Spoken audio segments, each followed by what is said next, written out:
I'm Rachel Haugo with Better Homes and Gardens, and today I'm trimming some grass. The other day I attempted this project with scissors. It was not a great experience, do not recommend.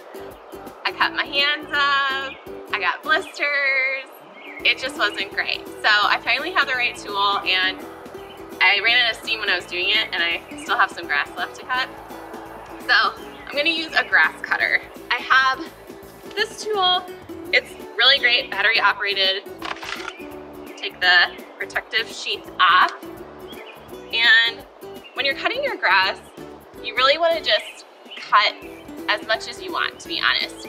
Right now, I'm gonna cut down to about 4 inches, and that's okay to do right now because I don't have any new growth yet.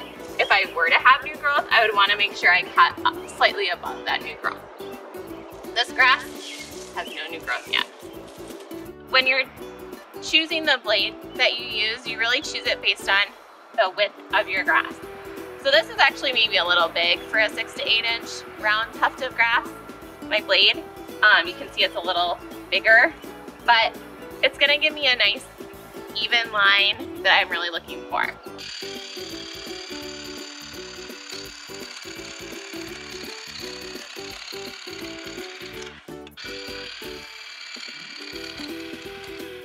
What's really nice is when you use a tool like this, you get a nice even cut. In this tuft of grass, you can see this was the growth from last year. That's what I just cut off. And these little growths, those are from the year before. And I probably just need to thin this out. I'll clean the bed up, and this is gonna start growing back, I would say, in the next couple of weeks. So this is another tuft of grass that I cut the other day. This one is, I would say, about 12 to 18 inches wide at its base. It took me a long time to get very uneven results. I got a lot of cuts and scrapes from this. I'm gonna use the right tool now, hedge trimmer, and just get a nice, even, smooth cut.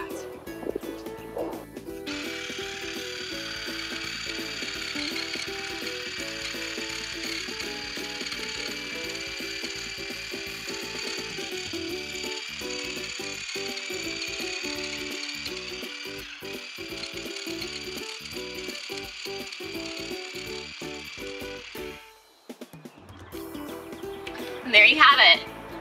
With the right tools, you can achieve some really nice results. It's spring, get out in your garden, make it look fresh for this year.